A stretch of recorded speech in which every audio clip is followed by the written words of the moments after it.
विद्यार्थी मित्रांनो, and astrologers day हा वर्ग 12वा इंग्रजीचा पहिला लेसन आहे आणि या पाठाची ब्रेनस्टॉर्मिंग ॲक्टिव्हिटी आपण या अगोदरच्या व्हिडिओमध्ये बघितलेली आहे आणि तो व्हिडिओ तुम्ही जवळपास 8 ते 10 लाख लोकांनी बघितला. त्याबद्दल तुमच्या सर्वांचे फार फार आभार व्यक्त करतो.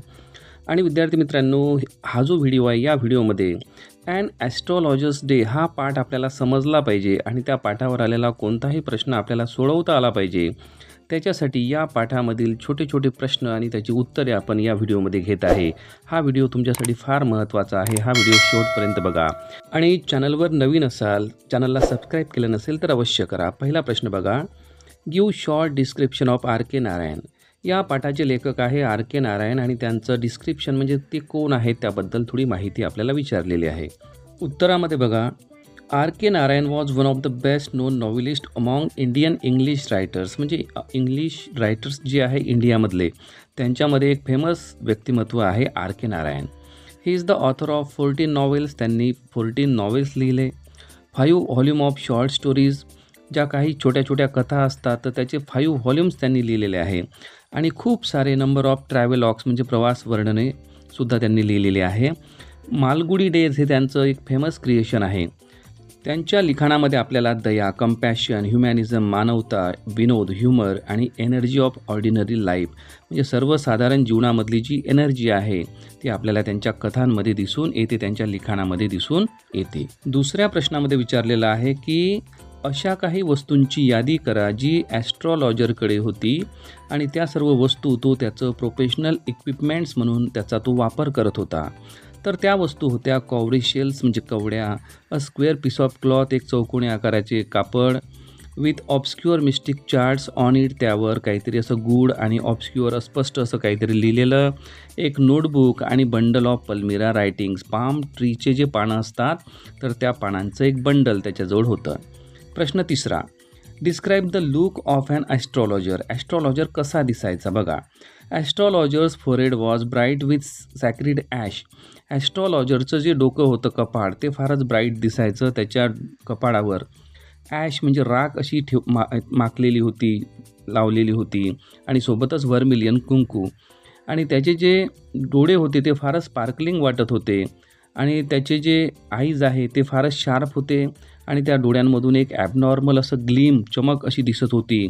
त्याला लाँग अशा मुस्टॅच मिशा होत्या आणि तो त्याच्या डोक्यावर एक फेटासुद्धा बांधायचा, टर्बन म्हणजे फेटा, आणि तो कसा होता, सॅफ्रॉन कलरचा.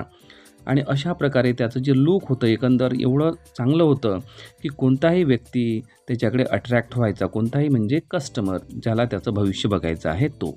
पुढचा प्रश्न आहे, what do you mean by this colour scheme never failed. He colour scheme कधीच फेल जाणार नाही असं लेखक या ठिकाणी म्हणतो. तर कोणती कलर स्कीम? त्याचा जो एकंदर पेहराव होता. ॲस्ट्रॉलॉजर वॉज ड्रेसअप इन सच अ वे. तो त्याचा ड्रेसच असा होता, त्याचं लूक असं होतं की तो फारच अट्रॅक्टिव्ह दिसायचा. पीपल त्याच्याकडे मधमाशांप्रमाणे अट्रॅक्ट व्हायचे आणि जो त्या व्यक्तीला म्हणजे कोणी पण व्यक्ती जेव्हा त्या ॲस्ट्रॉलॉजरला भेटायचा तो स्वतःला सॅटिस्फाईड समजायचा. आणि अशा प्रकारे त्याचा एकंदर चेहरा, त्याच्या मिशा, त्याच्या कपाळावरचं कुंकू, राख आणि त्याचा फेटा, एकंदर सर्व, त्याचा फेटा केशरी रंगाचा होता. आणि एकंदर हे जे वातावरण आहे हे असं काही होतं की तो फेल जाणारच नाही.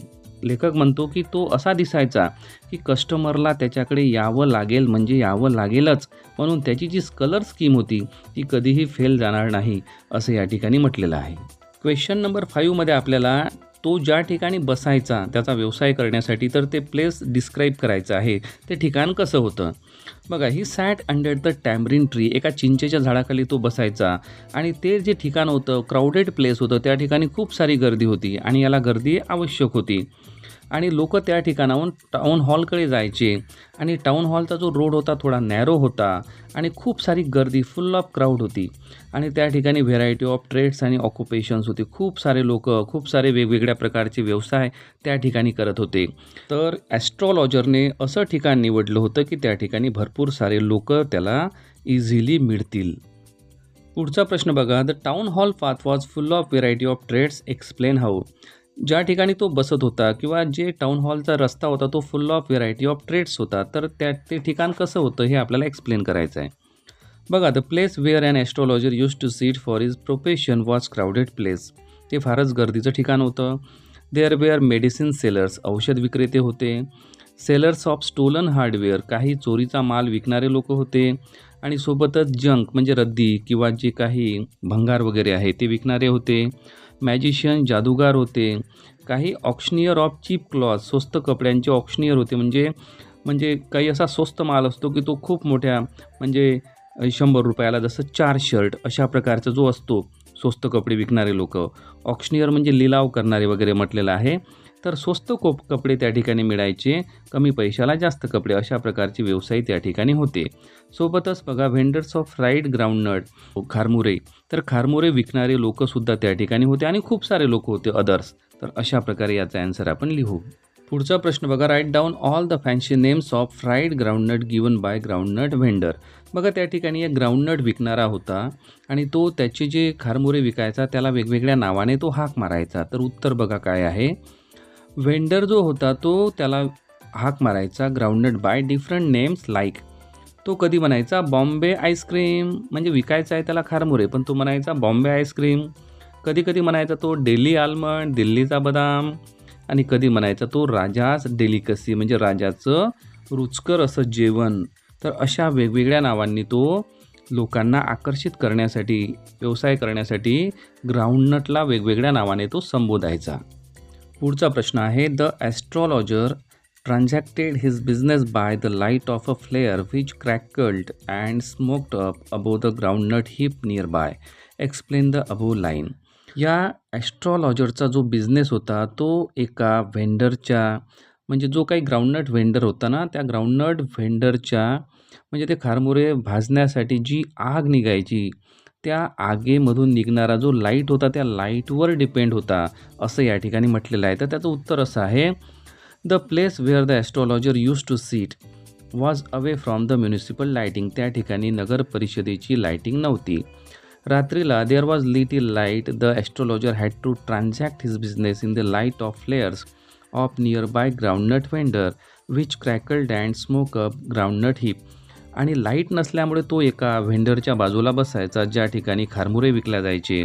आणि खारमुरे गरम करण्यासाठी तो व्हेंडर त्याचा जो भाता किंवा जी काही असेल लाईटिंगची व्यवस्था त्याची, त्याला आग देण्याची, त्यामधून ज्या आग निघत होतील आणि आगीमधून जो प्रकाश निघत होता त्या प्रकाशाच्या आधारावर तो त्याचा बिझनेस करत होता. तर असं उत्तर आपल्याला या ठिकाणी लिहायचं आहे. म्हणजे ॲस्ट्रॉलॉजरकडे कुठलाही लाईट नाही, कोणता दिवा नाही, काहीच नाही.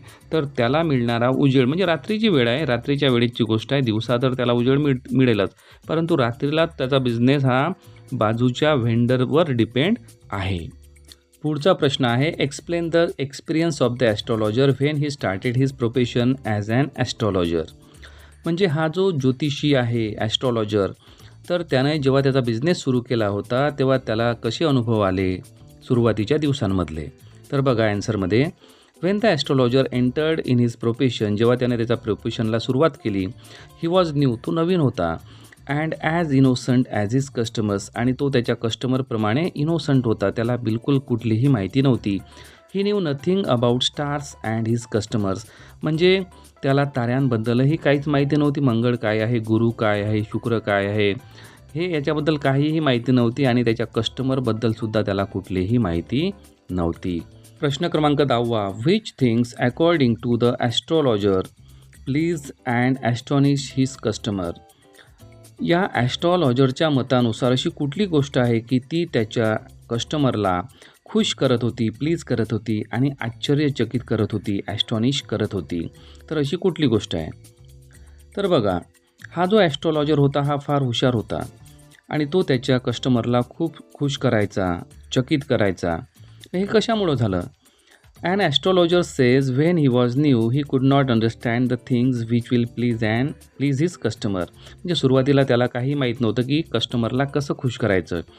But after some days a matter of study of human psychology, परंतु काही दिवसानंतर मग त्यानं ह्युमन सायकोलॉजीचा अभ्यास केला. अभ्यास म्हणजे पुस्तक नाही वाचलं, लोकांनाच त्यानं जज केलं. लोक वेगवेगळे त्याला भेटायचे, त्यावरून त्यानं लोकांची सायकोलॉजी समजून घेतली. आणि त्यासोबतच त्याची डे टू डे प्रॅक्टिस, रोजचा त्याचा व्यवसाय होता. आणि रोजचा व्यवसाय असल्यामुळे त्याला सराव झाला की लोकांना काय बोलायचं आहे. आणि त्यासोबतच and his good quality of judging people cleverly, लोकांना जज करण्यामध्ये तो खूपच हुशार होता. म्हणजे कोणाला काय सांगायचं, कोण कसा आहे, याचा नेमका प्रॉब्लेम काय आहे, याला नेमकं काय बोललं पाहिजे, तर एवढी सर्व त्याला माहिती असल्यामुळे तो लोकांना खुश करत होता आणि आश्चर्यचकित पण करत होता. तर विद्यार्थी मित्रांनो, चॅनलला सबस्क्राईब करायला विसरू नका आणि डिस्क्रिप्शन बॉक्समध्ये तुम्हाला मागील व्हिडिओंच्या सर्व लिंक्स दिलेल्या आहे. यानंतरसुद्धा असे खूप सारे व्हिडिओज येणार आहे, म्हणून चॅनलला सबस्क्राईब करायला विसरू नका. थँक्यू.